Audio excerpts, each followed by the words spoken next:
Y con la ayuda de Dios quisiera predicarles bajo el tema: sin resurrección, vana es nuestra fe.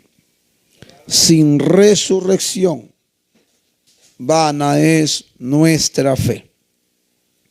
¿Y qué estamos tratando de decirles a ustedes? Que es, aleluya, parte fundamental de la doctrina cristiana, la resurrección de los muertos. Y nosotros creemos en la resurrección de los muertos. Es probable que quizás hayan personas que no crean, ya que hoy para nadie es ajeno saber que hay corrientes, hermanos, que ha llevado a mucha gente, aleluya, a creer, amén, a una serie de conceptos o de ideas humanas, aleluya. Y entonces muchos de ellos consideran que, aleluya, uno se muere y con la muerte se acaba todo. Otros creen que después que se muere uno, aleluya, uno se reencarna. Y entonces hay gente que cree que uno después que se muera se va a reencarnar en un perro, en un gato, en una mosca, en un zancudo, aleluya. Y el mundo se ha creado conceptos, desde luego, completamente equivocados, porque esos conceptos no se ajustan, amén, a la palabra de Dios. Pero qué bueno es que gracias a Dios y a la palabra de Dios, nosotros entendemos que con la muerte no se acaba todo. Yo recuerdo, hermanos, cuando era apenas un niño, recuerdo mucho que en aquellos días el municipio, la municipalidad provincial estaba de huelga. Los trabajadores habían suspendido sus labores y entonces había huelga en aquellos días. Y no iban a trabajar, el personal no iba a trabajar. Y entonces yo decía, yo recuerdo que papá, que era de pronto allegado a ese político, a ese alcalde. Entonces el alcalde pidió ayuda a varias amistades para que ayuden a limpiar de repente las calles, ¿no? Porque cuando estaban de huelga los trabajadores, hermano, uy, Dios mío, por montículos de basura se acumulaban las calles y nadie iba a trabajar, obviamente. Y recuerdo que papá con unas amistades apoyaron a ese político. Lo cierto es que yo, un niño, también fui. Y cuando llegué a ir, obviamente que yo me quedaba en la tienda a dormir porque papá salía a limpiar las calles. Y entonces yo recuerdo mucho que una amistad de papá, que estaba también allí, ya recuerdo después que habían terminado las labores, le pregunté, diciéndole: oye, fulano, ¿y cómo será la vida después de la muerte? Porque ya se lo he testificado, yo vivía aterrorizado, hermanos, por la muerte. Yo no podía estar tranquilo, como que cada vez que yo oía la palabra muerte, eso me atormentaba, eso me perturbaba, eso me quitaba la tranquilidad. Y no soy el único. Yo he conocido a personas que han vivido en ese trauma psicológico. Amén. Y entonces, conversando yo con esa amistad de papá, recuerdo que me hizo él el comentario: no, Guillermo, vida después de la muerte, eso no existe. Aleluya. Gloria a Cristo.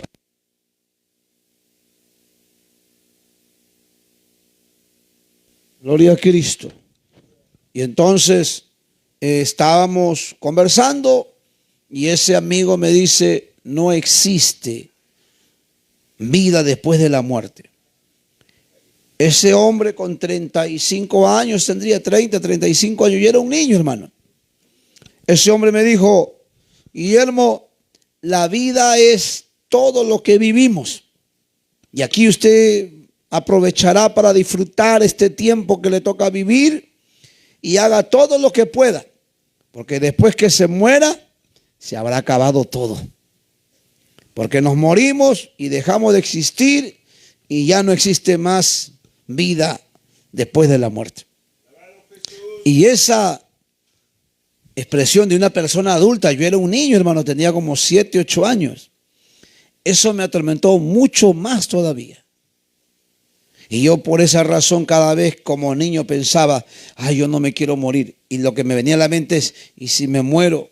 ¿Dónde voy a parar? Y me rascaba la cabeza y me rasgaba el cuerpo, hermano. Eran días terribles. Qué lindo haber conocido a Cristo. Porque ahora yo puedo estar hasta solo, literalmente en un lugar. Ya no me atormenta la muerte. Amén. Aleluya. Y eso se lo debemos gracias a Dios, porque dice la Escritura que Él, el Hijo de Dios, venció al imperio de la muerte, que en otro tiempo quizás era, aleluya, el terror de los hombres. Por eso Pablo tiene que decir, hermanos, ¿por qué ustedes se preocupan por la muerte? Si nosotros vivimos, para el Señor vivimos. Y si nosotros morimos, para el Señor morimos. Sea que vivamos o sea que muramos, somos del Señor. Aleluya. Y entonces esa es de alguna forma, aleluya, la tranquilidad que Dios nos ha dado. Pero no solo por esa palabra, sino porque también hemos tenido una experiencia con Dios. También hemos tenido experiencia con Dios. Y cuando hay una experiencia con Dios, hermano, hay una plena convicción de lo que creemos. Por eso es importante que cada uno de ustedes tenga una experiencia con Dios. Porque la experiencia con Dios echa raíces a nuestra fe. Las experiencias con Dios nos llevan a tener convicciones seguras. Y a pesar de que se levante una ola de pronto de, aleluya, corrientes que van a tratar hasta de desvirtuar o van a tratar hasta de desacreditar a la palabra de Dios, usted estará seguro. Usted estará segura en lo que ha creído. Y nadie le va a mover de esa fe. Amén. A mí no me movió nada. Yo ya llevo más de 20 años este camino y gracias le doy a Dios. Aleluya. Entonces Pablo aquí en el capítulo 15 de Corintios, en el verso 1 dice, además os declaro, hermanos, le dice. O sea, además. Cuando Pablo le dice a la iglesia de Corinto, además, le está diciendo, después de todo lo que les he dicho, después de todas las cosas que les he compartido, les quiero compartir algo más. ¿Y qué era algo más que quería compartirle Pablo a la iglesia? Quería compartirle acerca de la resurrección de los muertos. ¿Y por qué le quería compartir Pablo a la iglesia de la resurrección de los muertos? Porque es probable que en aquellos días habían creyentes también, aleluya, quizás viviendo a la deriva y no sabiendo qué va a ser de su vida si mañana se mueren, qué beneficios obtendrían o cuál sería el final de ellos. Y ahí Pablo tiene que escribirle entonces diciéndole, verso 1, además os declaro, hermano, el evangelio que os he predicado, el cual recibisteis, en el cual también perseveráis, por el cual asimismo, si retenéis la palabra que os he predicado, sois salvos. Pablo está diciéndonos que si nosotros retenemos, no solamente es que la escuchemos, porque nosotros ya la escuchamos. Amén.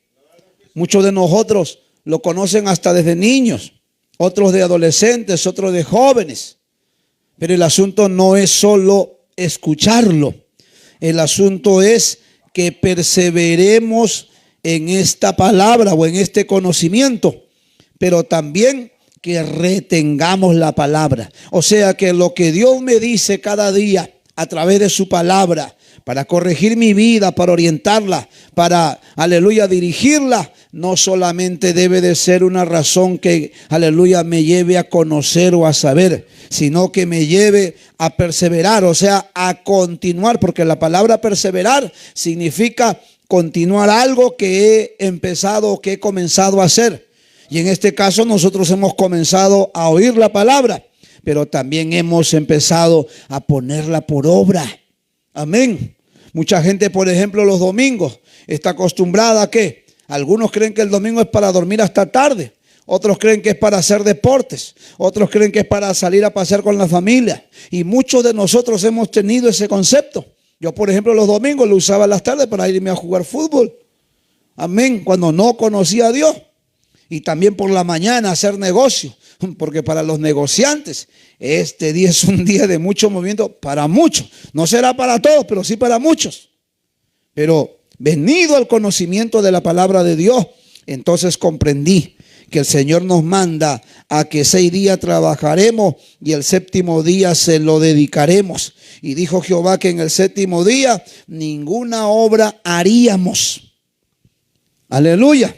Y qué bueno es saber que el día, amén, del Señor debe de estar dedicado exclusivamente para Él.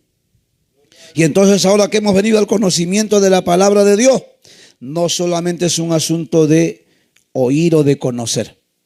Ahora debemos, ¿qué cosa? Perseverar. Pero también debemos de retenerla.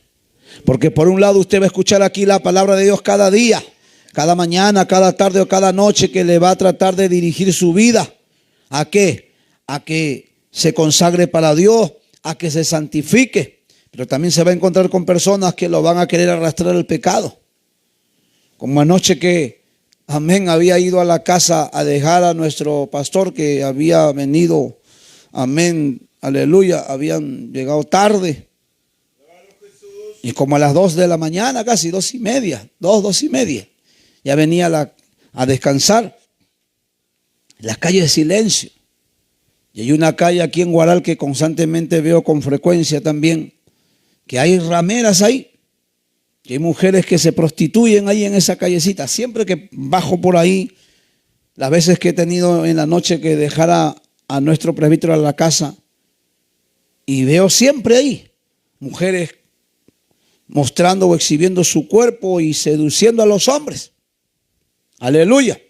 Y yo que había salido anoche de una confraternidad hermosa, porque la presencia de Dios se movió, hermanos, el Espíritu de Dios fortaleció, y podía ver yo algunos caballeros también que no es habitual, por lo menos para mí, verlos clamar, verlos ahí pedirle a Dios, aleluya, su ayuda, su fortaleza, su respuesta, y no sé cuántas cosas les estuvieron pidiendo.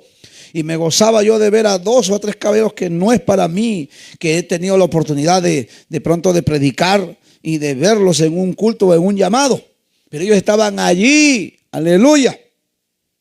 Y yo salí con ganas de irme al cielo, con ganas de buscar a Dios, de seguir adorando a Dios. Pero a veces se da cuenta. Mientras por un lado había estado yo por la noche en un templo, en un culto para escuchar la palabra de Dios, y Dios quizá diciéndome persevera, continúa, retén lo que te estoy dando. En la noche cuando bajaba, oiga, mientras yo bajaba era tan tenebrosa las calles, o por lo menos lo sentí eso anoche. Y viniendo ya, de pronto veo a una de las rameras que estaban ahí, una de las mujeres que estaban allí. De pronto hasta llamando. Obviamente no había ni carro, no había nada. Creo que yo era la única movilidad que estaba bajando, y yo bajaba ahí. Y siempre en esa bajadita, bueno, en Guaral es el único lugar que veo, hermano, que por todo lado hay rompemuelle. Hasta en las trochas he visto rompemuelle. Yo me iba una vez allá a la iglesia de Trébol, que todo es trocha, aunque ya están poniendo pista ya. Y hasta en la trocha hay rompemuelle. Yo digo, esta gente debe ser unos locos cuando manejan. Porque el rompemuelle, ¿para qué lo colocan? Para que baje la velocidad el conductor, ¿no? Pero acá no hay ningún conductor loco, ¿no? Acá son cuerdos, ¿verdad? Aleluya. Y lo cierto es que mientras yo voy bajando y me voy deteniendo, porque ahí hay un rompemuelle, y de pronto una de esas me pasa la voz. Aleluya. Claro que yo no taxeo, yo no hago carrera. Y cuando la veo, me empezó a hacer unos gestos de seducción que para, aleluya, que usted entienda, eso nos ocurre, ve, mire. Por un lado, Dios que nos quiere motivar a perseverar en su camino, pero por otro lado también está el diablo y el pecado para seducirnos y arrastrarnos a ello. Por eso Pablo tiene que decirle a los hermanos de Corinto, perseveren, pero también retengan la palabra que les he predicado, Porque si ustedes retienen la palabra que les he predicado, ¿qué va a pasar? Dice que vamos a hacer ¿qué cosa? Vamos a ser salvos. ¿Salvos de qué? Primeramente, vamos a ser salvos, aleluya, del pecado. Porque el pecado nos asedia, hermanos. Todos los días batallamos contra el pecado. Y el pecado no solamente es sexual. Por ejemplo, el pecado de la mentira nos quiere arrastrar. Uno quiere, amén, andar en la verdad y no va a faltar oportunidades que se van a presentar, que van a tratar de incitarnos a que mintamos. Y entonces, esa será nuestra batalla. Y nos tocará a nosotros entonces tener que lidiar con el pecado de la mentira. Otros van a tener que lidiar con el pecado de las lisuras, de las malas palabras. Uno sale tranquilo a trabajar, ¿no? Especialmente esos choferes cuando están manejando. Y se mete uno ahí con el carro adelante y hasta se quiere, amén, bajar para, aleluya, para provocarte a ira. O en tu centro de labores, o en tu centro de estudio, o hasta en tu propia casa. Y entonces nos van a provocar a ira. Y obviamente ahí tiene que estar el diablo ahí, no puede estar Dios. ¿Pero para qué? Para que pequemos respondiendo con malas palabras. Y usted debe de perseverar en retener la palabra de Dios.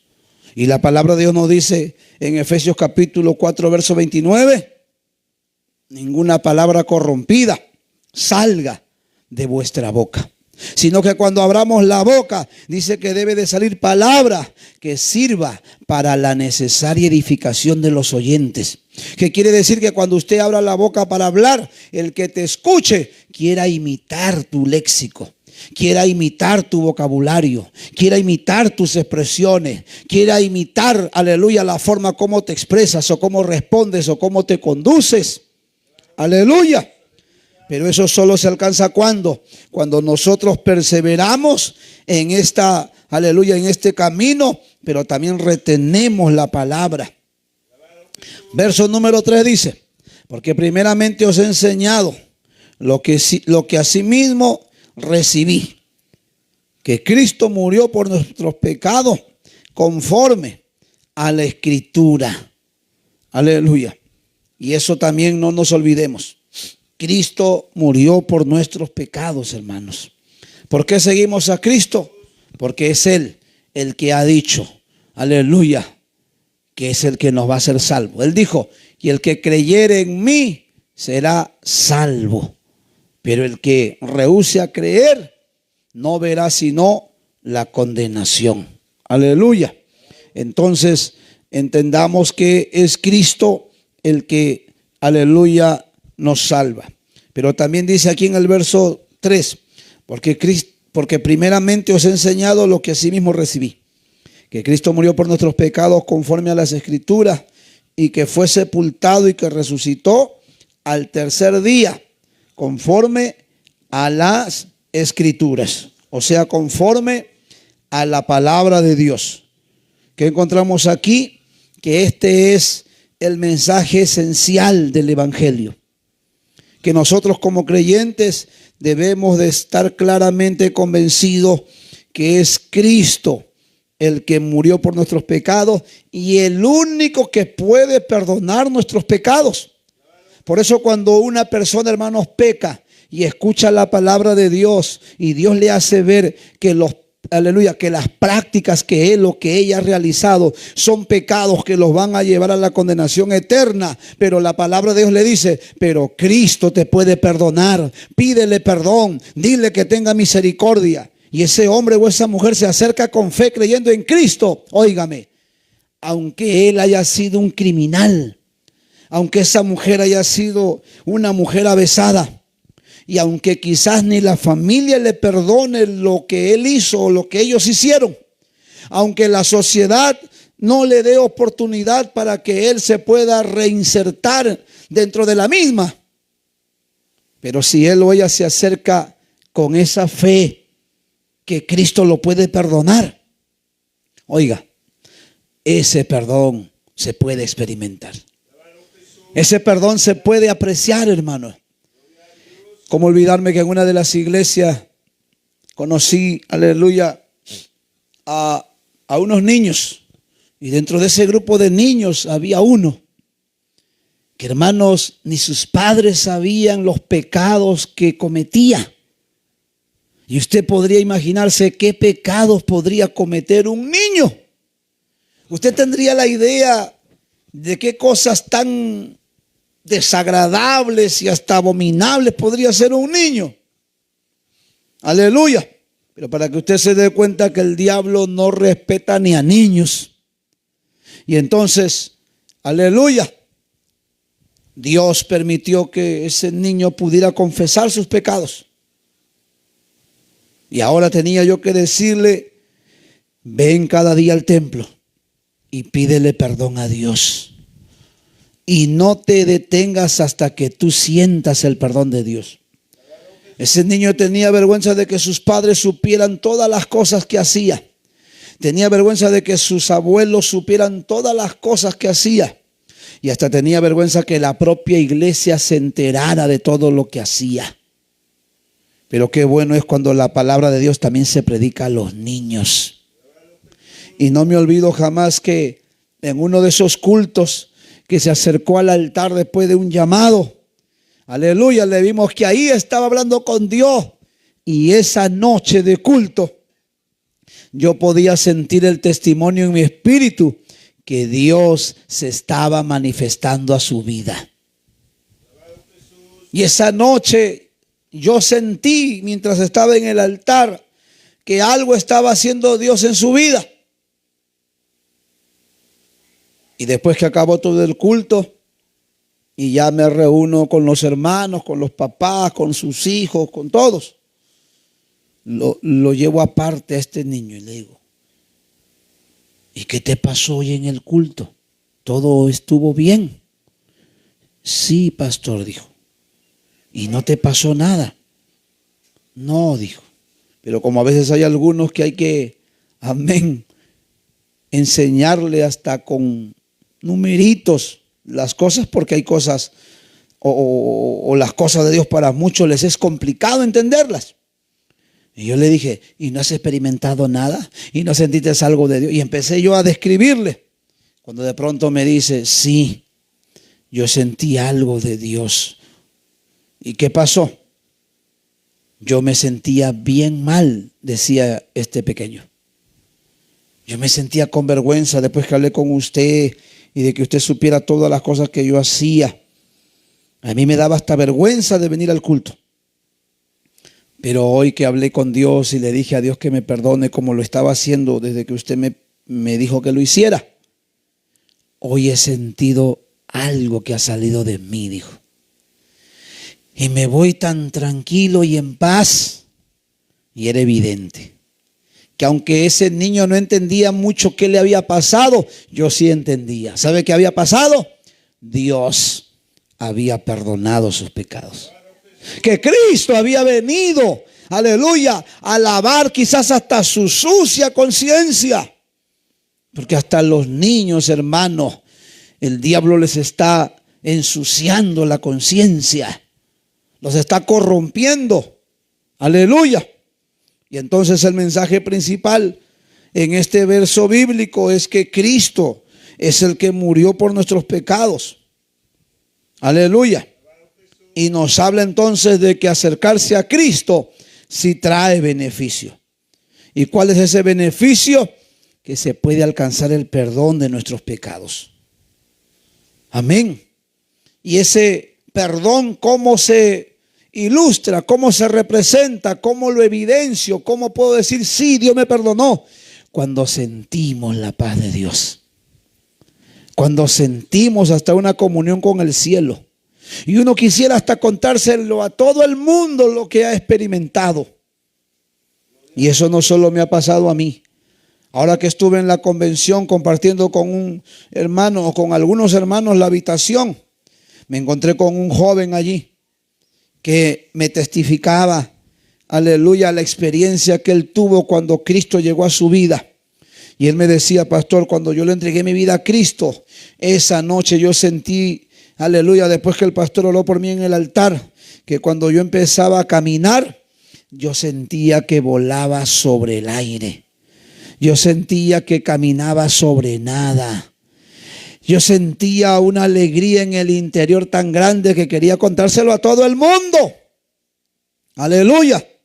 ¿Y qué cosa era eso? Evidentemente, el perdón de nuestros pecados. Porque el perdón de Dios se puede sentir, hermano. Y eso es lo que a nosotros nos lleva. ¿A qué cosa? A perseverar en este camino. Si no tuviéramos, hermanos, nosotros ninguna experiencia con Dios, es probable que nadie buscara a Dios. Porque nadie le encontraría sentido. ¿Cómo es que un hombre o una mujer tan perverso, tan malicioso, tan pecador, puede creer que Dios le va a perdonar todas sus maldades? Yo no sé si usted se ha topado con personas que dicen: yo no creo que Dios a mí me perdone todo lo que yo he hecho. Yo me he topado con gente que hasta llorando me ha dicho: no, me dice, no, hermano, no me hable de Dios. Porque si yo le contara todo lo que he hecho, yo no creo que Dios me perdone. Yo no creo que Dios se compadezca. Yo no creo, por eso que yo he dicho, yo no quiero nada de Dios. Porque siento hasta vergüenza hablar con Dios. Pero qué bueno es saber, hermanos, que la Escritura dice que el Hijo de Dios no vino a la tierra para condenar a los hombres. Dice que el Hijo de Dios vino para buscar y para salvar a todo aquel que estaba perdido. Aleluya, aunque esté muy perdido ese hombre o esa mujer, Cristo ha venido también por él. A su nombre sea la gloria. Dele palmas a Cristo si puedes. Aleluya. Y eso es lo que nos da a nosotros. Amén, esa confianza de poder perseverar. Dice más el verso 5. Y que apareció a Cefas y después a los 12. Después apareció a más de 500 hermanos. Aleluya, a la vez. De los cuales muchos viven aún y otros duermen. ¿Qué quiere decir aquí el apóstol Pablo? Que cuando Cristo, amén, murió, Él resucitó. No pierda Corintios, por favor, y quiero que vaya a Hechos. El capítulo número 1. Vamos a verlo. Hechos, el capítulo número 1. Aleluya. ¿Lo tenemos? Hechos, capítulo número 1. Gloria a Cristo. ¿Estamos ahí? Miren lo que nos dice el libro de Hechos, el capítulo número 1. Y vamos a encontrar aquí que Cristo ya murió, pero que ahora ha resucitado. Versículo número 1. En el primer tratado, oh Teófilo, hablé acerca de todas las cosas que Jesús comenzó a hacer y a enseñar, hasta el día en que fue recibido arriba, después de haber dado mandamiento por el Espíritu Santo a los apóstoles que había escogido, a quienes también, después de haber padecido, o sea, después de haber muerto, ¿qué pasó? Se presentó, ¿qué dice? Vivo, con muchas pruebas, ¿qué cosa? Indubitables, o sea, pruebas que no quedaron dudas, apareciéndoseles durante ¿cuántos días? 40 días, o sea, después que Jesús murió, resucitó y estuvo hablándoles, amén, durante 40 días. Verso 4. Y estando juntos les mandó que no se fueran de Jerusalén, sino que esperasen la promesa del Padre, la cual les dijo: oísteis de mí. Y dice el verso número 8 o verso 9. Y habiendo dicho estas cosas, viéndolo ellos, fue alzado y le recibió una nube que le ocultó de sus ojos. Y estando ellos, ¿quiénes ellos? Los discípulos, con los ojos puestos en el cielo, entre tanto que él, ¿quién él? Jesús, se iba, ¿qué pasó? He aquí se pusieron junto a ellos dos varones con vestiduras blancas, los cuales también les dijeron: varones galileos, ¿por qué estáis mirando al cielo? Este mismo Jesús que ha sido tomado de vosotros al cielo, así vendrá como le habéis visto ir al cielo. Que vemos aquí que Jesús cuando muere, resucita. Oiga, ¿usted se imagina qué es ver que una persona resucite? Eso debe de ser horrible. Porque una cosa es entender, no, oye, ha resucitado fulano, que estaba muerto, que hasta lo enterraron. Pero eso debe de ser espantoso. Yo recuerdo una experiencia que tuve cuando mi padre murió. Quizás fue la experiencia más dura emocionalmente que pasé. Me dolió mucho cuando mi padre murió. Aunque obviamente a mí no me apoyaba, no me sustentaba. Yo ya era, amén, un hombre, aleluya, hablando en buenos términos, ¿no? Ya me sustentaba solo. Pero cuando mi padre murió, yo me sentí tan mal, entré en una nostalgia muy, muy fuerte, muy dura. Me costaba aceptar que se había muerto, hermanos. Amén. Y es que la vida se puede ir, hermanos, en menos de lo que uno puede pensar. Y entonces yo, cuando papá murió, yo estaba en esa nostalgia. Ya después de días que estaba afectado, empecé nuevamente a asistir al templo. Yo recuerdo que era diácono ya de la congregación. Y uno de esos días que vengo al culto, de regreso a casa, cuando voy llegando a la casa, pues la casa es así. Esta es la pista y para la casa hay así unas graditas y de ahí para allá estaba la casa. Amén. Entonces cuando yo llego con el vehículo, me estaciono en el frontis de la casa y miro las gradas y de espaldas veo ahí a una persona sentada. Claro que estaba una persona ahí sentada, estaba mi hermana y mamá creo, si no me equivoco. Lo cierto es que cuando yo me detengo y me detengo justo a esta altura de las gradas, el que está sentado de espaldas voltea así como a mirar a ver quién ha llegado.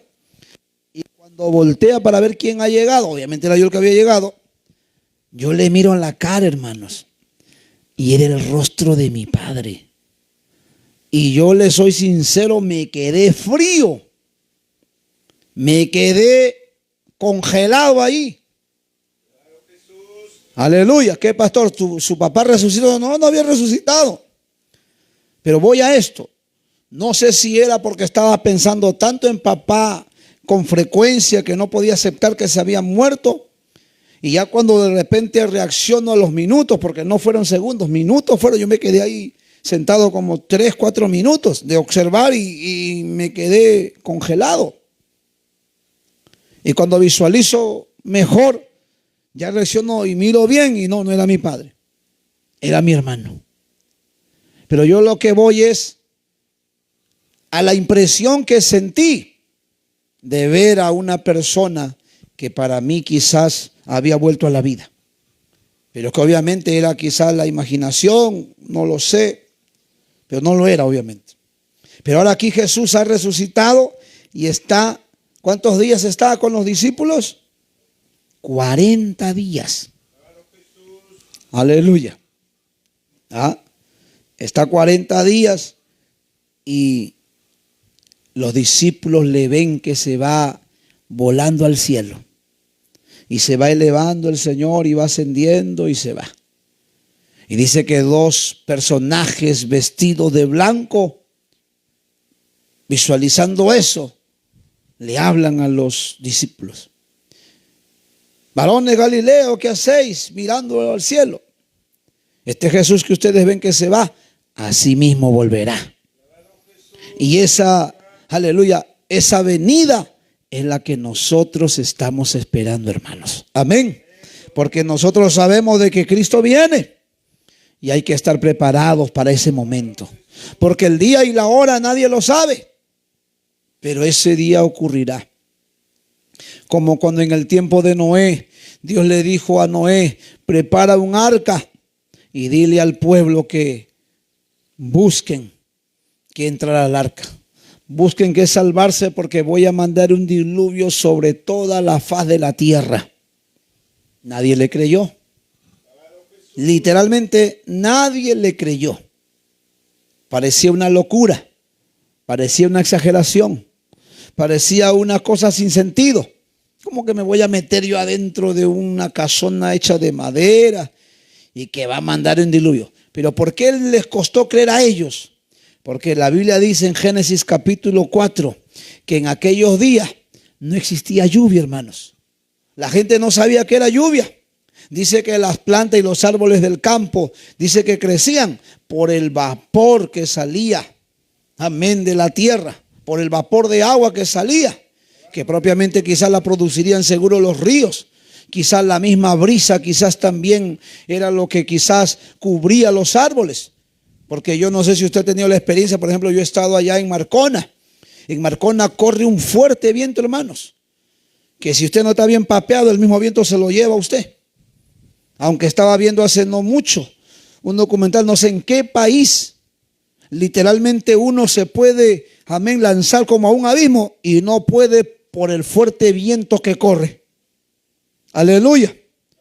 Pero en Marcona, por ejemplo, uno puede sentir la brisa del mar, como que parece agua, pero un agua de vapor, así como, y uno hasta puede sentir, amén, que algo le está mojando, pero no es, aleluya, agua, sino es la misma brisa. Amén. Entonces, para los hombres que vivieron en el tiempo de Noé, le costaba creer de que iba a haber un diluvio. Me imagino a la gente diciendo, ¿y qué es un diluvio, Noé? Es una, amén, es abundante agua que va a caer de los cielos. Me imagino yo a Noé tratando de explicárselo porque no conocían que era ni siquiera lluvia. Y en nuestros días pasa lo mismo. Nosotros no nos cansamos de predicar de que Cristo viene. Amén. Y vendrá en algún momento que usted menos lo imagine. Pero ese día va a ser un día que la gente va a quedar hasta aterrorizada, hermanos. Porque la Biblia dice que todo ocurrirá en un abrir y cerrar de ojos. Amén. En un abrir y cerrar de ojos. Dicho de otra manera, es como que usted cierra y abra sus ojos. Ya vino Cristo. Amén. Y ese día, la gente que no creía, la gente que no le importaba buscar a Dios, ese día, hermano, van a dar el grito al cielo, pero será demasiado tarde. Así que Dios nos ayude a poder perseverar en el camino. Vuelva por favor a 1 Corintios y vamos terminando, capítulo 15. 1 Corintios capítulo 15, versículo número 6 dice, o 7. Después apareció también a Jacobo, después a todos los apóstoles, y al último de todos, como un abortivo, me apareció a mí, porque yo soy el más pequeño de los apóstoles, que no soy digno de ser llamado apóstol porque perseguía a la iglesia de Dios. Pero por la gracia de Dios soy lo que soy, y su gracia no ha sido en vano para conmigo. Antes he trabajado más que todos ellos, pero no yo, sino la gracia de Dios en mí. Pablo, ¿qué está diciendo en el verso 9? Que él es el más pequeño de los apóstoles. Quiere decir que Pablo se sentía el más insignificante de los apóstoles. ¿Por qué se sentía el más insignificante? Porque dice él, yo perseguía a la iglesia. Dice la Biblia en el libro de los Hechos, cuando él relata su historia, dice, hermanos, que él hasta entraba a las casas y de los cabellos jalaba a los hombres y a las mujeres para que blasfemen a Cristo. Los encarcelaba a otros, y a otros, como en el caso de Esteban, hasta daba su venia para que lo maten. Dice Hechos capítulo 8 que Saulo hasta consintió en la muerte de Esteban. Aleluya. Y así hay en nuestros días lugares donde el evangelio no es aceptado. Amén. Pero Pablo dice, yo soy el más pequeño de todos. Pero dice más, ahora entramos al verso 11. Porque o sea yo, o sean ellos, así predicamos y así habéis creído. Pero si se predica de Cristo que resucitó de los muertos, ¿cómo dicen algunos entre vosotros que no hay resurrección de muertos? Porque así hay gente que no cree en la resurrección de muertos. Pero uno podría esperar, hermanos, de los inconversos, de hombres y de mujeres que no conocen la palabra de Dios. Pero lo más triste es conocer que hayan religiones, que hayan congregaciones que no crean en la resurrección de los muertos. Hay una religión X que dice no hay cielo después de muerto. El cielo es aquí y el infierno es aquí. Otros que creen, aleluya, como en el tiempo de Jesús, la religión de los saduceos, por ejemplo. Los saduceos no creían en la resurrección de los muertos. Y era una religión, y era un concilio que predicaba la palabra de Dios, pero que predicaba la palabra de Dios, amén, que no había resurrección de muertos. Y el asunto no es que alguien predique que no hay resurrección de muertos. El asunto es cuánta gente va a creer que verdad no hay resurrección de muertos. Pero sepamos que hay resurrección de muertos, hermano. Amén. Incluso si usted hoy se muriera y Cristo no ha venido, usted va a resucitar de los muertos. Y ojalá que sea para vida eterna. Porque en el día del juicio dice que van a resucitar los muertos y algunos van a resucitar para vida eterna y otros para confusión perpetua. Y eso sí va a ser bien triste. Amén. ¿Por qué? Porque, aleluya, resucitarán para pasar por toda la eternidad con el diablo en el infierno. Porque dice Jesús que el infierno fue creado para el diablo y sus ángeles. No fue creado para nosotros. Pero los hombres y las mujeres que no decidieron buscar a Dios, pues le irán a hacer compañía al diablo. Que el Señor lo reprenda. Amén. Pero dice aquí el verso 12. Pero si se predica que Cristo resucitó de los muertos, ¿cómo dicen algunos entre vosotros que no hay resurrección de muertos? Porque si no hay resurrección de muertos, entonces tampoco Cristo resucitó. O sea que si alguien dice, no hay resurrección de muertos, uno se muere y se acaba todo, entonces Cristo tampoco resucitó. Amén.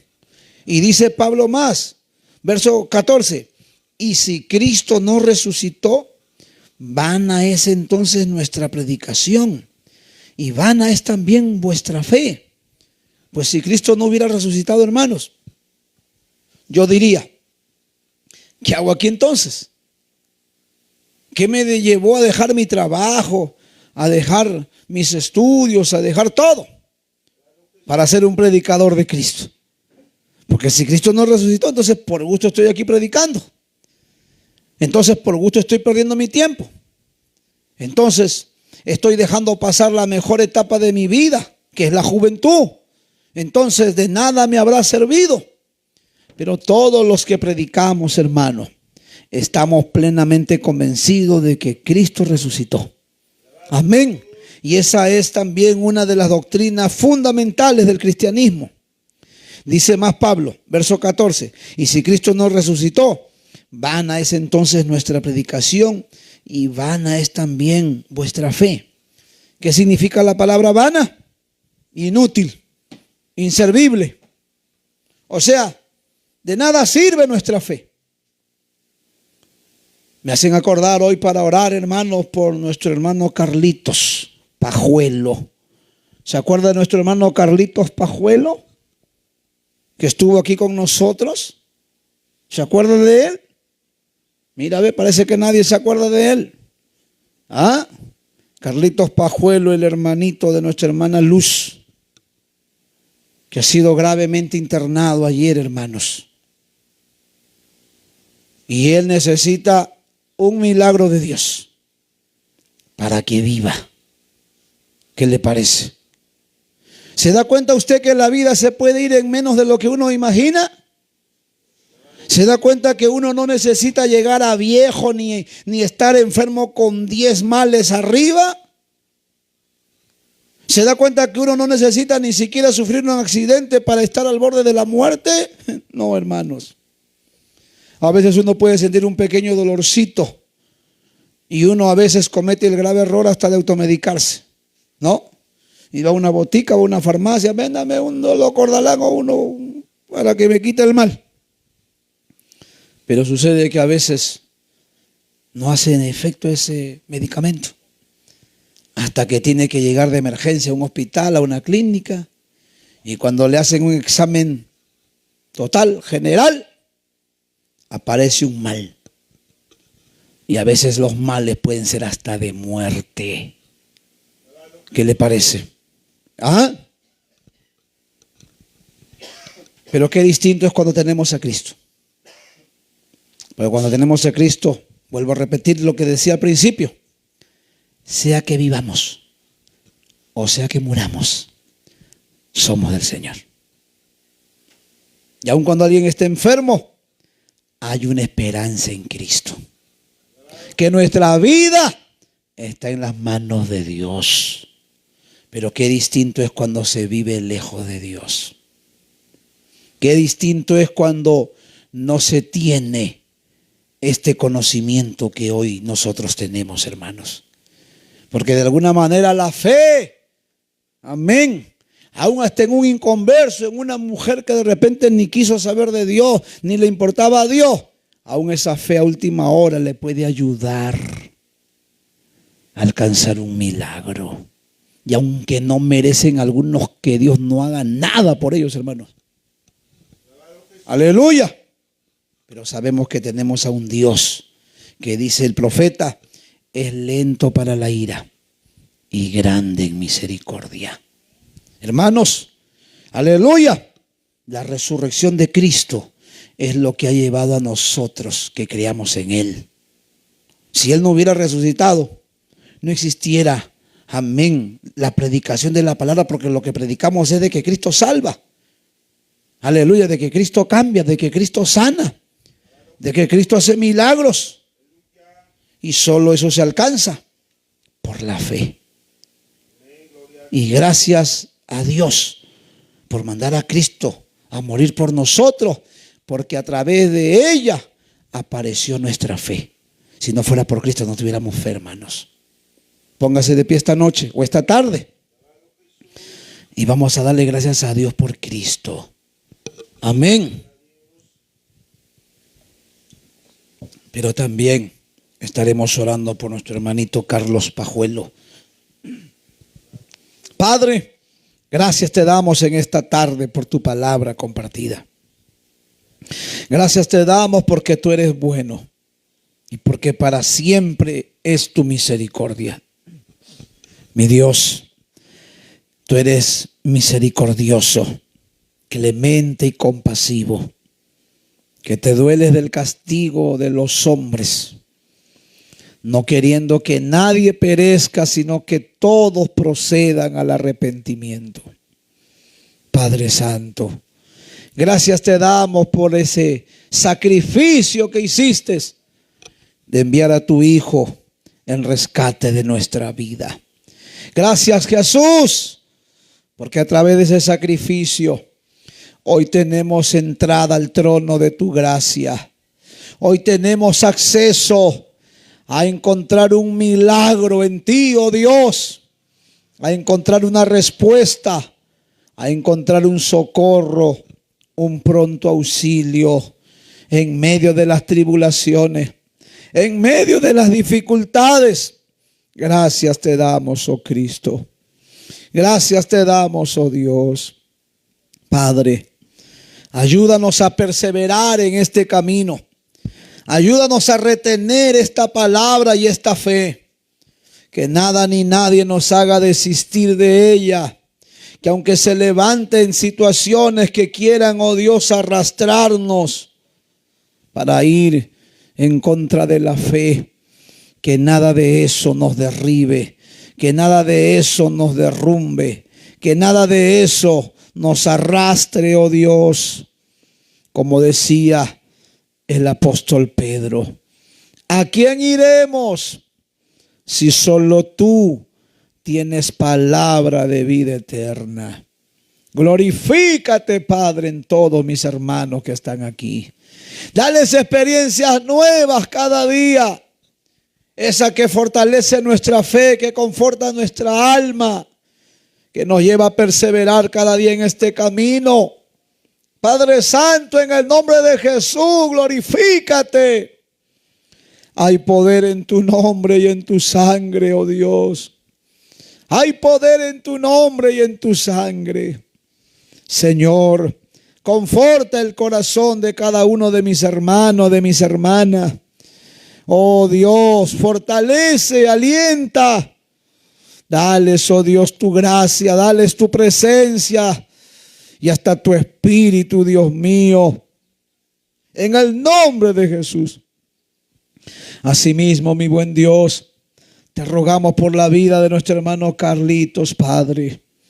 Mira ya en el hospital, Dios mío, del niño donde se encuentra.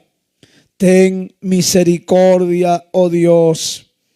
Ten misericordia. Glorifícate en su vida. Si esta enfermedad es una razón para que trates con sus padres, trata con ellos. Si esa enfermedad es la ocasión para que la familia venga al conocimiento de tu palabra, trata con todos, oh Dios. Pero ayúdalos también a soportar estos días de dificultades, de batallas, de pruebas. Padre Santo, ten misericordia, Dios mío. Pon tu mano sobre nuestra hermana Luz. Confórtala, aliéntala, anímala. Pero también, Dios mío, llévala a que persevere. Llévale a que permanezca. Llévale a que, oh Dios, se consagre para ti, viva para ti. Te sirva solo a ti. Padre amado, pon tu mano sobre sus padres, hábleles al oído, al corazón, a sus conciencias. Trata con su hermano, con toda la familia, Señor. Y especialmente con Carlitos también trata, Dios mío. Aunque es un niño, pero es un niño que tiene conciencia. Señor, que tu palabra emerja de lo interior de su corazón. Que recuerde los días en el que estaba aquí en tu casa. Que recuerde los días, Señor, en que cantaba y te alababa también, Señor. Glorifícate en su vida. Que esta sea la ocasión para que él también tenga una experiencia contigo. Que esta sea la oportunidad para que tú te reveles a él, Padre. En el nombre de Jesús. Ten misericordia, Señor. Ten misericordia. Y te damos las gracias, creyendo, Señor, que tú harás tu obra, porque tú eres un Dios misericordioso y compasivo. Gracias, amado Salvador. Gracias, Jesús, mi Redentor. Aleluya.